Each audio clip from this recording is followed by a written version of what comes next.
Ito po si Baby Bjorn Mini Carrier. Good for newborn. Newborn po kailangan po 3.5 kg po siya. And up to 12 kg po ito. Okay? So ganyan po ang design niya kapag newborn. Pag toddler na po, pwede nyo pong i-fold po yan.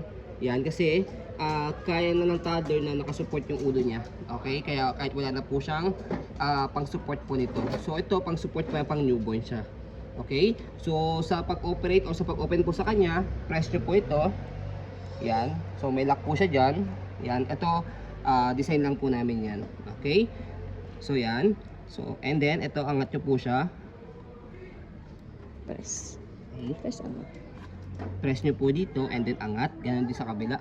Press and then angat. Ito po yung pinapress and then angat nyo po siya. Pag ikakabit nyo po, ganyan lang. Shoot nyo lang dyan. Okay? So, very safe po yan. So, ayan po. May pinapress po dito, left and right. Natatanggal po yan. So, ito po yung kilogram base po niya. So, pag newborn, yan. Adjustable siya. Ayun o. Okay. So 3.5 kg pag newborn. Okay. So kapag ka naman po toddler na, so max po niya ng 26 labs or 12 kg po. So ito po yung mga instruction kung paano po siya ilagay. Okay. Pero siyempre, we can send naman din full details po ng video po namin pati po yung sa YouTube para hindi po kayo mahirapan ikabit po. Okay. So ito po yung lock niya. Ayan. So ayan. Okay. Para hindi po kayo mahirapan yung kung paano siya.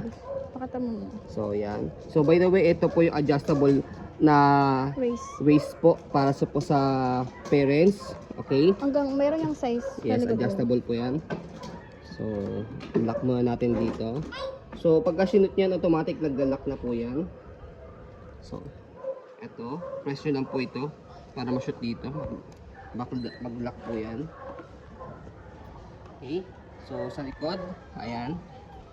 Okay, yan yung design niya.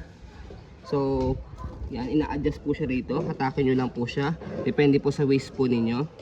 Yan din dito sa kabila. Okay? Sa shoulder naman, ayan, na-adjust din po siya. Okay? May sizing siya, di ba? Yan. Yung sa kabila. Okay? Yung pinto. So, yun po yung, by the way, already wash na po ito. Ready to use na po siya. Okay? So, yun po, as you can see, very details po kami mag-video. Kasi ang shop policy po namin, yan, no refund, no exchange, what you see is what you get po. So, yun po, maraming salamat. Have a nice day and God bless po.